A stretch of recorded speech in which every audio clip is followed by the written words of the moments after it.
Delhi Half Marathon. It's a real pleasure to be back. I think I've attended about 17 of the previous 18. I think I missed one a few years back, but it is fabulous to be back. And I can tell you that in London at the moment it's about 14 degrees, it's raining, it's grey, it's horrible every day. So it's wondrous for me to be here. It's lovely to be back.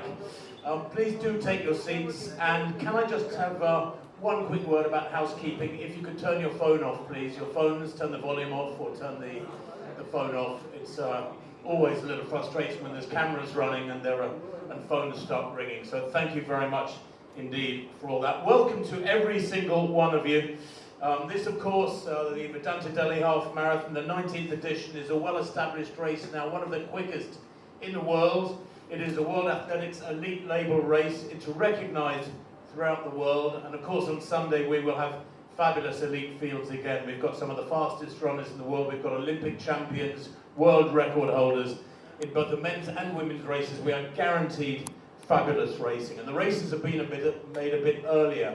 I think many of you will be aware of that. The mass races are at 5 a.m, the elite races are 6:50. They're all about half an hour or an hour earlier than in the past, because the temperatures are expected to be pretty warm. But I've been looking at my weather app, and I think it's going to be about 22 degrees at 7 a.m, rising to 24, something like that. So not too bad at all.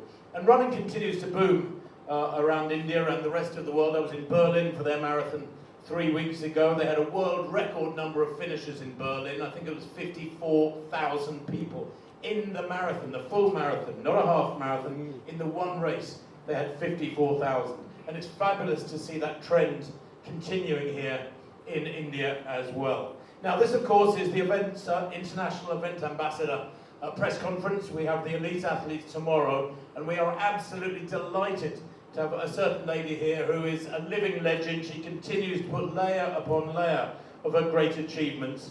3 days ago she was selected as one of the few athletes nominated by World Athletics as Field Event Athlete of the Year, and that includes the likes of Chopra, who you all know so well. She's twice the Olympic champion. She won gold in Tokyo, and she retained that gold in Paris just a few weeks ago. She's twice the Olympic champion. She's 4 times the Diamond League champion. The Diamond League are the creme de la creme of big athletics meetings held throughout the summer, and you have to win the final each September to get that title as well. And this year in particular, she's been unbeaten. Throughout 2024, in over a dozen competitions, she is unbeaten. And in that Olympic final, by the way, in Paris, just a few weeks ago, she had the 4 longest throws of the competition. It's what you would call, in common language, a thrashing. She won the gold medal very easily in Paris. Let's have a quick look at who we're going to be meeting and talking to in a few minutes.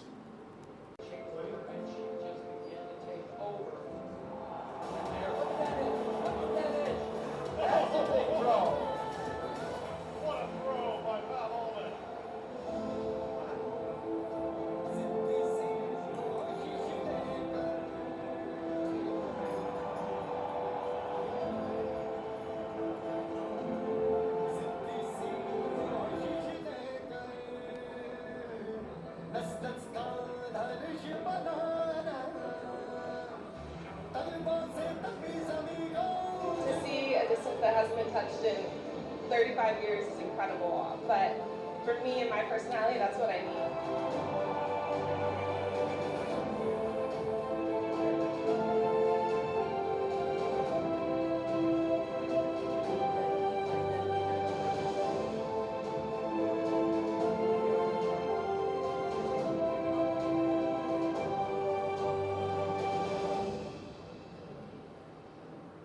Of athletics royalty, twice an Olympic champion. Please welcome Valarie Allman.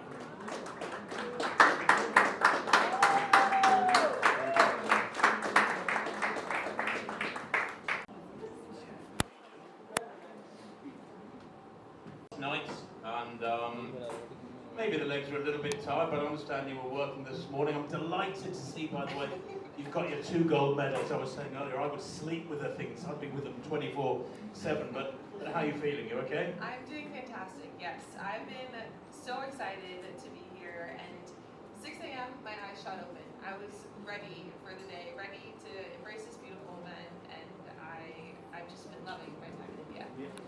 You haven't had much time to gather your senses. I mean, you did a workout earlier this morning. You've been out to see the Gateway of India. What? I love how feisty Indian people are, and as well as how warm they are. I think you can feel the energy that is in this country, and I think that that's something that I've been blown away by. And I'm excited to carry home with me. I think that that's something that is really unique to here. Have you been to India before? This is your first visit? It's my first time. Your first visit? Yeah. Do you like a good curry? I love a good curry, yes. And I'm excited to try chaat. Yes, I'm very excited.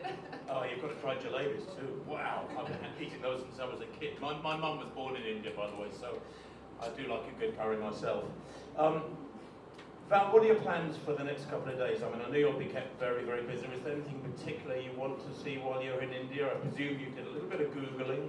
Other search engines are available, by the way. I presume you did a bit of Googling and checked out Taj Mahal and one or two other things? Yes, I truthfully am just excited to embrace New Delhi, embrace the half marathon, and just get absorbed into the culture here. I would love to do some shopping and obviously taste the delicious food, but you know, I love track and field, I love athletics, but the half marathon, the marathon, those are a different animal, and to be able to be at the race, be able to be part of this build up to such an amazing event. I went on the best vacation at home. It was so nice to finally be able to just relax and be in my own bed and be home. And I really enjoyed that. And now I've gone to a point where I'm excited to get back into training. And when that organically comes back is when you know it's time and you're going to put in some great work. And I feel like I've been starting to get that feeling again. Motivation is a massive issue for everybody, of course. And I'm just wondering how you motivate yourself. You know, a lot of people, I think in the past, even some people have taken gold medals at Worlds and Olympics, they hit that peak. And then they tend to sit back on their laurels a bit and maybe lack motivation. And some people never really hit that peak again. How do you motivate yourself? You know, you obviously managed to between Tokyo and Paris, that was 3 years, and getting up and training every day at the moment. What is it that motivates you? Yeah, you know, I think a huge part of my motivation is obviously doing it for the people around me, making it bigger than myself. And I wish that goals and dreams were always linear, you know.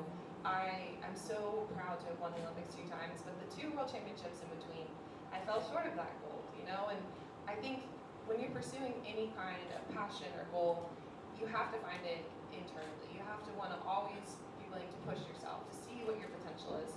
And I think for me, that's what it's about, is putting in everything I can to doing it and being at peace with how that stacks up. And I think that's really how I try to approach training and approach life, is giving my all and feeling that whatever the result is something that is a beautiful present of what life is showing. Okay, that sounds good. I was scared you were going to say just one big session a day and then we just eat all day, because I know a lot of the throwers need that fuel. Now, I've read conflicting reports of how you got into athletics. I know you wanted to be a dancer when you were younger, but I've read that your brother introduced you to it, but also that you wanted to go to a spaghetti dinner that the throwers had, and by becoming a thrower, you managed to go to the spaghetti dinner. Tell us about that. It's the truth. It sounds ridiculous, but it is the truth. I love pasta, and when I was in high school, my brother convinced me to join the track team, and I tried all the events except throwing, and it was very fun. Nothing really like clicked, you know. And the throwers had an annual spaghetti dinner, and anybody that went and tried throwing could go to the dinner, and something about that got me. And I just found that I kind of had a weird knack for it. I think I grew up really into dance. That was my love. And my brain kind of thought of it as choreography, that your left arm goes here with your right leg, and there was a rhythm to it. And I think I was able to apply that to discus in a way that I never expected. And I loved how data-driven it was, that you could work so hard, just like running. You put in so much work, you're disciplined, you're motivated, and you can see that show up. And I think that that's one of the beautiful things about athletics, is it's such an honest indicator of your work ethic, your devotion. And when you end up with a PB or result that you feel proud of, it feels deeply satisfying. Now, when I was a kid, I played a lot of rugby, and I loved team sports. I loved sharing that winning feeling or losing feeling. I loved sharing that. And actually, although I was a British international as a runner, if somebody said to me, do you want to be an international rugby player or an international runner, I'd probably have gone for the team sport thing because the camaraderie is greater. Are you happy with having gone for discus, or is there a part of you who wishes you could have been a world-class dancer? I feel incredibly fortunate for how my path has developed. I think life is always full of surprises, and it's how you embrace them. And choosing discus and the opportunities it's provided, the ability to connect and relate to people in such deep ways has been so special. And I am so grateful for how things have opened up in my life. I guess one thing that's lovely about your life now, Val, is that you're still in your 20s, your late 20s. You have been an Olympic champion for 3 or 4 years now, and you've been a world-class thrower for quite a few years. So you've been able to sit back and take a deep breath and look at the opportunities life provides you with. And for example, you've got a philanthropic side to your life now, which an awful lot of athletes don't have. They don't have time for it, they don't have the presence of mind for it, they're in too much of a rush, but you've had time to let things bed in. So tell us about Souls for Souls. How did that come about? That's a running thing, I'd have thought, shoes, second-hand shoes, but tell us how you got into it. Yeah, no, it started when I was in high school. I wanted to do something to give back, and I found this organization called Souls for Souls that their motto is that every pair counts, and they had done a lot of donating shoes to individuals in Africa who had nothing for footwear. And I made it my mission to collect as many shoes as possible. And we ended up collecting almost 15,000 pairs of shoes. And it was all within our community, so many schools, local businesses, all joined that mission, which was amazing. And I think that's something that's so special about this half marathon and the work that's being done is there's over 50 NGOs that are part of that philanthropic mission. And to see sport and philanthropy combined is one of the most powerful things. And I think if you can tie that passion with that concept of giving back, it can yield something that can ultimately change the world.